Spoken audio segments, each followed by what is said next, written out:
Welcome back to another lovely episode of The Wi-Fi is Out with your two hosts, Eros and Double T. Yeah. What do we have for today? It's about DC's Blue Beetle. Okay. That's a character that I've heard of but hasn't been super common. So this movie is the first movie to the start of the DCU and not the DCEU. So the brand new timeline, or what do you mean? It's a brand new timeline. They're soft rebooting stuff after the Flash movie. Okay, so this is the first official start. Yes. This is the first. James Gunn has said Blue Beetle is the first new character in the DCU. That's pretty cool. And what a relief that this movie was that good.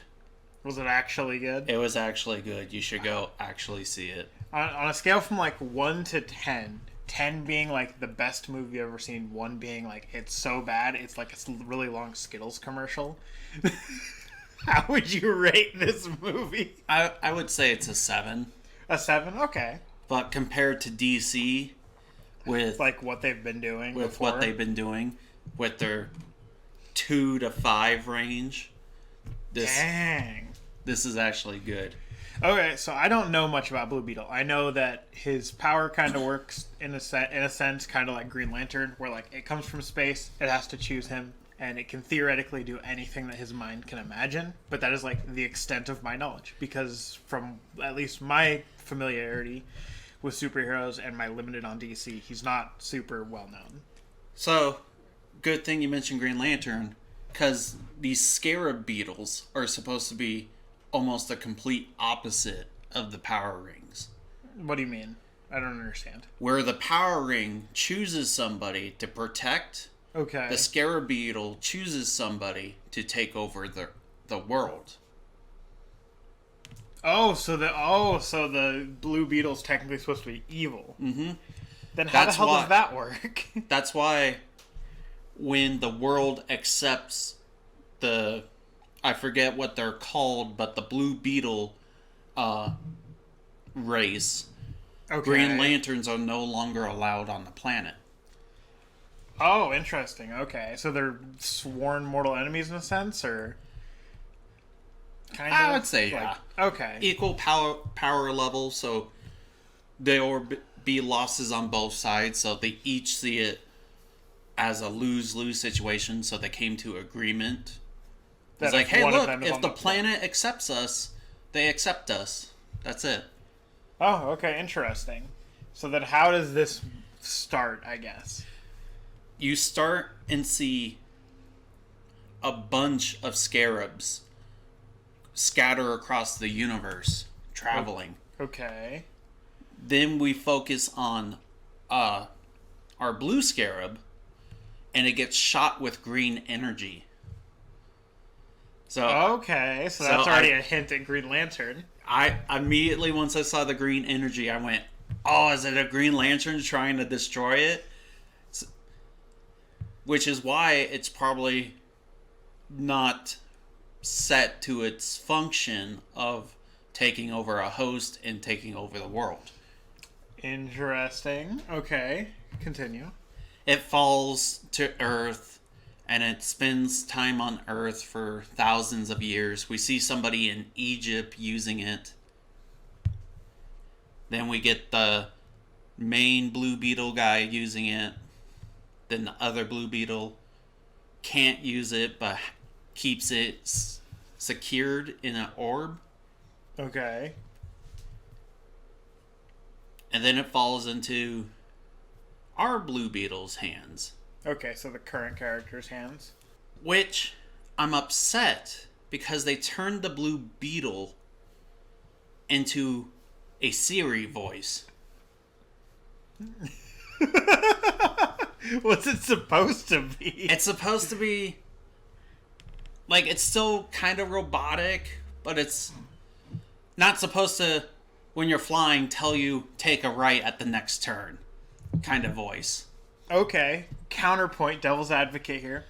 What if the Blue Beetle, well, the Scarab Beetles, not necessarily the Blue Beetle, but the Scarab Beetles in a overall, are designed in a way that they're supposed to adapt to the host. So it takes on a voice and an active role for the Blue Beetle in such a way that it would be familiar, like the character would be familiar with it. So that's why it takes on like an Alexa sort of style or a Siri style. No, because almost every other Blue Beetle adaptation has had Yeah.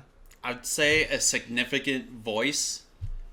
Okay. And the only reason why we got a Siri voice is because of like Iron Man, and it's the thing that people would recognize the most in theaters. Just Morgan Freeman's voice would have been so much better. Kind of that deep. That would have been better, but I mean, I guess I assume they just went with Siri's voice because it was cheaper and free to use and easy to put in, and they didn't have to hire somebody to do it. Would be my assumption, just saying.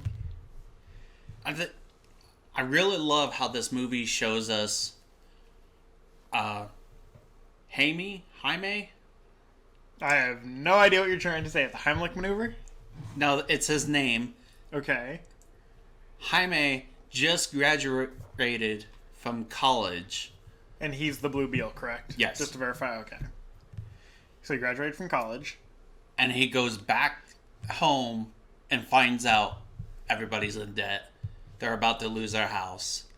But they have each other as family. So this guy has been in college, probably talking to his family, because if he went home, he's probably a family person. And then they just tell him that they're all dead. Yeah. That's the very first thing that happens. It's like, oh, he ate his taco. It's time to tell him we're going to lose the house. Oh my god. Hey, son, by the way, we're about to lose the house. We're all going into debt. Your dad's probably going to jail. That's okay. By the way, this movie is an origin movie. For the Blue Beetle? Yeah. Okay, I do have to cut in real quick. So the Green Lantern, like the ring chooses its wearer of its own accord, but not anyone can hold it. It has to choose you. Is that the same for the Blue Beetle? Or is the Blue Beetle just attached to the first person? In the movie multiple people holding it, and it doesn't get activated until Jaime holds it. Okay, so there to an extent is some criteria that you have to meet before it'll let you use it. I don't know what it is for the Scarab. Yeah. But it's probably somebody not that strong-willed or something. I would assume, like, there's some criteria you have to meet regardless of what that criteria is. There's something. Like, that makes sense. Okay, interesting. And then we've seen the villains throughout the movie. This movie's basically Iron Man, by the way. What do you mean? So, his villain is the CEO who wants the Scarab's power to power their suits. Wow, that almost sounds exactly 1-to-1. And her henchman is somebody who's been modified to have a nanotech, man-made scarab, basically. Okay. That produces a worse-looking Iron Man suit. So, I need to understand this fully. So, at the start, some sort of green energy blast, be it a Green Lantern or not, but it would most likely be a Green Lantern, hit the Scarab Beetle, causing the Scarab Beetle to quote-unquote become a good Scarab versus, an evil world-dominating Scarab. That then crash-landed on Earth for thousands of years that people have used. And then this other team has access to some small increment of the technology without the actual Scarab. Oh, no, they get the Scarab after getting it from the orb that the previous Blue Beetle probably trapped it in. Okay. Because he couldn't use it, so he had to protect it. Okay. From his sister, who is the villain. Oh, okay, that makes a bit more sense. They got the Scarab, but the Scarab then gets into Jaime's hands. Okay. But then that still leaves the question open of, if the decree between the Green Lanterns and the Scarab, or the Scarabs, the Blue Beetles, whatever, is that if the Scarab is occupying a planet, they can't have a Green Lantern for that planet, correct? Sorry, I must have said that bad. the scarab race has to be on the planet. Them Not shake just hands. one of them. Okay. They- It's like a whole formal thing. They usually send the scarab to become a hero and a representative of the scarab race. Okay. So the people on the planet would be, oh yeah, that guy's so awesome. Of course we want your race on here. Oh, and then they take over the world. Yeah. Okay, so they're not just evil. They start out as heroes, and then become. Yeah. I guess they wouldn't necessarily be evil. They would more so just be like, what's the word? I'm like a tyrant. I guess where they're all powerful. You know, they control the world, but they're not like they're not going out of their way to kill everybody. They just want the resources. From my knowledge, it's kind of like the Empire from Star Wars. They want control of every single planet. They don't want to kill everyone. They don't want world destruction. They just want control. Yeah. Okay, that makes way more sense now. I was like assuming they were like a planet exterminating race, and it was like really confusing. Okay, continue on your. It makes more sense now. So we go throughout the movie without Jaime talking to the scarab at all, because Wait, what? yeah, it's supposed to be one person with the scarab in the suit. So once the scarab gets into the back, they can talk to each other in the head. Yeah, like telepathic. Doesn't happen unless he's in the suit. Because they don't focus on that. They focus on the love story. Oh, see, that's the whole like. As far as I'm aware, it's literally becomes a part of him that he can't forcibly remove. To my knowledge, And since the scarab is more aggressive, it's supposed to be like, why didn't you attack those? They were hurting you. It's like, we don't do this on this planet. Like, but no, just it just takes a back seat. It doesn't activate until the suit is needed. That's a little weak for the storyline, but okay. It then shows us Jaime inside the helmet. Okay. Even though they made the helmet's jaw move to act like it's talking. Okay. So it's another Iron Man element inside the movie. Which I don't like that if they make the jaw move, it doesn't make any fucking sense. Well, in the shows, he's supposed to have a mouth that moves. Yeah. But they can't afford that, I guess. So they made the jaw move, but then they make the Iron Man visual of him inside the helmet. I was like, why make the jaw fucking move then? Yeah, why not just have the mask be slightly see-through when he wants it to be? I feel like that's possible. Okay, I guess I'm following.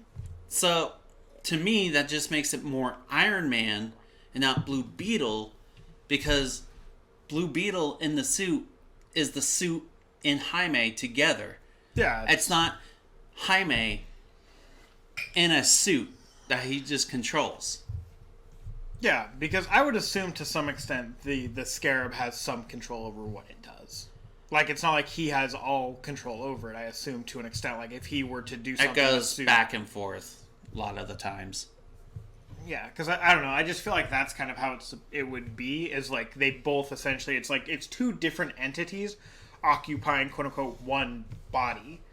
And they have to come to, like, an agreement of what they're doing. Like, you've seen Ben 10. You know Alien X. Like, that's what I assume it is. It's like, it's two entities, like, arguing, bickering, and they come to an agreement. And then the CEO does a lot of illegal stuff, having her minions gun down somebody in the street. What? For what reason? Just cause? Because they think she took the scarab, so it's okay to kill her. They invade Jaime's family's home and just kill the dad thanks to a cardiac arrest. Maybe the Blue Beetles do need to come take over Earth, man. I'm just saying. That's a little fucked up. The whole time I was looking at that, it's like, the family should be excited. This is like a lawsuit. They can't do this shit. Yeah.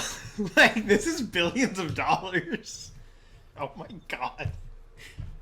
Just because they own the property doesn't mean they get to do that. You guys should be excited. Your money problems are over. Yeah, my gosh. Even at the ending, when the second version of Blue Beetle's daughter takes over the company, I would still sue them. It's like, Yeah. no, you guys did this. It's like, we want to be millionaires now. Yeah, like, that's free money. Okay. So, Act 3 takes part on an island because millionaires need islands, always. Yeah, sounds about right. The whole family gets together, takes control of the island, just with a bug vehicle and some guns. Okay, we have the Fortnite battle bus coming in and they're dropping in to take over this island, I guess, with like 10 members of the family. And then they hack the scarab because they have to make their Earth scarab the same as the space scarab. That doesn't make any fucking sense. They needed the data from the scarab apparently to make theirs better. Okay. So the guy gets upgraded into a worse Iron Man base. No, Ironmonger. Let's go Ironmonger. Oh my god, that's even worse. So it's another superhero faces villain that has the exact same powers. So wait a minute. I just have to point this out real quick from what you've said. So the MCU started their whole MCU storyline with the first Iron Man movie. And now the DCU is starting their entire storyline with their Blue Beetle story, which is basically at this point seems kind of just like Iron Man with the exact storyline and the exact plot. So I wonder if every single movie they do is going to be a one-to-one recreation of the MCU with their characters. I mean, maybe that's why this movie was Don't so worry, good. you guys. We don't have Thanos. We have Darkseid, who's big and brooding and wants to destroy the world. Fucking God. Okay, keep going because I have questions at the end. So, the Scarab learns empathy because they're at the point where they're about to kill the worst Ironmonger. Okay. And it's not empathy from Jaime. They made it learn empathy from the worst Ironmonger. What? Apparently, when they were syncing data, it read its mind and saw how the villain was just a kid who got brought up in bad situations. So the Scarab learned empathy from the Dung Beetle. Yeah. Pretty much. God, that's such a stupid... Okay. And I was about to congratulate the film because it's like, oh wow, they didn't kill the villain. It's like, that's so good. And then he grabs the CEO and he's like, sacrifices have to be made, and blows himself up. It's like, well, never mind. Okay, that was... Okay. And the movie ends. And that's it. Was there an after credit scene? There was... Was it good? And anything interesting? The second version of Blue Beetle, Ted Cord, Okay. is apparently still alive. Okay. But with the state of the DCU, who knows how long that's going to take to resolve. Makes sense. Okay, so was it more of a comedy, more of an action? Like, was it funny action? Was it serious action? I would compare it to Spider-Man movies. The new ones, or just any of them? The new ones. New ones specifically? Yeah, okay, I could see that. Like, some comedy in it, but there's a lot of, like, drama and seriousness. Mm-hmm. Like a good superhero movie. Yeah. How attached do you think you are to this character now that he has his own actual movie and he's not just in the cartoons and I comics? think for the fact that I bought a GameStop exclusive glow-in-the-dark Blue Beetle Funko Pop right after the movie. Literally the day you saw the movie. I think I'm pretty attached to this character. Okay. I still have my gripes about it, but it's like... Is there anything that you specifically would have improved about the movie? Just the Scarab. Just the voice, or like the voice, how it interacts? Interacts like it wasn't a character. It was It was a piece hey, of equipment. Jarvis, do this thing.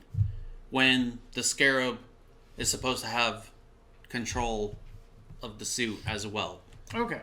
So with some tiny bit of knowledge I have, I know that there is I believe he joins the Justice League or the Kids Justice League. He's more Teen Titans. More Teen Titans. But since he's college age now, he might be interacting with the Justice League. Yes. So do you think him and the Green Lantern of Earth, if they ever decide to do another Green Lantern movie that's not complete and utter CGI garbage, will interact and it'll be an interesting fight scene, or how do you think that might go? It's hard to say because you usually don't see those two characters together until after the knowledge. Okay. But it could be just a little side anger that happens. It's like, what did I do wrong? It's like, you don't even know what that Scarab does, do you? Oh, it's like, see, that would be interesting. And that's probably it. I'm just saying, I know DC would probably never do this, but I would love to see a giant 30-minute fight between the ring that can create literally anything out of just matter that they think of, and a suit that can do anything the person inside of it's thinking. That could be potentially such an amazingly cool fight scene. Whether it'll happen or not, I don't know, but that would be insane. I mean, it'd be limitless possibilities. It could one day. Could one day, because they can both go into space, so they literally have infinite possibilities of where they can fight, how they can fight. They could fight underwater, in the air, on the ground, in space, in a fucking volcano. For all they care, they could. Would they do it? Probably not, but they could. It would be so fucking. That would be such a cool fight. So, as the first DCU character, yeah. And movie. The first official. It's technically the Flash. I'll give it an 80%. 80%? Yeah. Oh, okay, pretty good. Where is DC going next with this character? I guess. Don't know. We haven't heard anything. Oh, there's literally here's the movie. That's it. Well, remember this movie was originally a part of the DCEU. Yeah, but then they changed it because two new guys took over. Okay, interesting. So do you think they're gonna... Would you assume they would keep the character if it does well, or are they just gonna kind of be we introduced him and that was it, we don't care? Because as far as I'm aware, this is the only movie that I've ever heard of him being, the Blue Beetle being in, besides a cartoon or animated one. Yeah, no. This is his first. I would say it'd be smart to keep him around. But with the way the movies are going right now and the writer's strike going, it's very hard to determine. We could technically, and this is just an idea, since Blue Beetle's college age, and he's normally, when he's younger, part of, the Teen Titans and stuff, we could get older Teen Titans, and that could maybe be the route they might start going versus dipping back into Batman again, back into Superman again, going more of the older kids. Ooh, he could be the replace to Cyborg. I thought he was the replace to Cyborg normally, because Cyborg kind of gets outdated. When Cyborg became more of a Justice League member, I would say he became more of the tech person. But with the drama that happened with the previous Cyborg, and since Blue Beetle is fresh in everybody's... Yeah. And since Blue Beetle is fresh in everybody's eyes, he could just be the tech replacement for the group. And they could go a darker route with, if they don't want that actor to play Cyborg or whatever the happenstance may be, they could go a darker path for their DCU and be Cyborg got deconditioned, disabled. Oh, he probably just wouldn't be... Well, I forgot. He should technically still be in the universe. He's a really important character. Multiverse, time travel. There's stuff they could do. To be fair, there's stuff they could do to get rid of characters that they don't want to. If they could have just made the Flashpoint movie better, I would have better answers. Aren't we getting a part 2 to that ever? Or, like, what's going on with that? I hope no more Flash for a while. You're done with Flash. Ezra Miller needs to go, honestly. They do need a better Flash. Do you know that movie ended with like $200 million run? It cost like 100. These numbers might not be true, but it ran with $180 million budget. So normally you think, oh, that's good. They made $20 million extra dollars. It's like you forget marketing costs. Mm-hmm. So let's just say it's more $400 million the movie cost. That movie costed Warner Brothers so badly, and it's a lot of these superhero movies are doing that lately. Well, the thing is too is the Flash as a character, yes, goes through a lot of character growth because he's a younger superhero and he's comedy. You know, he's supposed to be like the comedy one of the group. The complete opposite of Batman, basically. Literally the complete opposite of Batman, like personality-wise. And it does not seem like they're picking actors, in my opinion, that are doing just that. Because, like, the Flash is supposed to be, like, free-going, you know, like it's the surfer dude of the group. Like, chill, relax, having fun, joking around. Doing his job, but not taking it so seriously that it consumes him, and he just gets this hate for everybody. Well, not in the very first year he's doing it. Maybe not in the very first year, but over time. But That's all the questions I had. I can't think of anything else that touches all the bases I was curious about. I mean, I talked about the movie that I didn't really spoil that much. No, it sounds interesting. We encourage you guys to go and definitely give it a watch, because if DCU can actually like pull themselves up from this pit they've been in for the last like while, maybe we'll start getting some better superhero content, which will encourage Marvel to do better. Unfortunately, next movie is Aquaman 2, The Lost Kingdom. Which everyone, I'm sure, is well aware of the drama around that. And until I have complete confirmation that a certain actress is removed entirely from the movie, shot per shot, like shot by shot, frame by frame, I probably won't go see it. Even though I really love Jason Momoa as Aquaman, he does a fantastic freaking job. Could not have picked a better Aquaman. I can't see the movie. I probably will see it once I buy the DVD, but I probably won't go see it in theaters. Yeah. We would love to, guys, but if it's not, if the actress isn't removed frame by frame, then you probably won't get a review from us until it comes out on DVD, because I can't. I would love to support everyone else in the movie, but that alone, DCU needs to like understand that's not okay. Especially if the actress only has like 15 minutes apparently in the movie. Mm-hmm. That seems like something that a face swap can solve. Literally a face swap. Would people still be upset because she's still technically in the movie? Probably, and I could understand that, but it's no longer referring to that actress as the role. It would take a little bit of changing, but they could do it, and I think people would be a lot happier with it. So we'll just have to wait and see. But I think that's it for this DC talk. Yeah, thank you guys for joining us.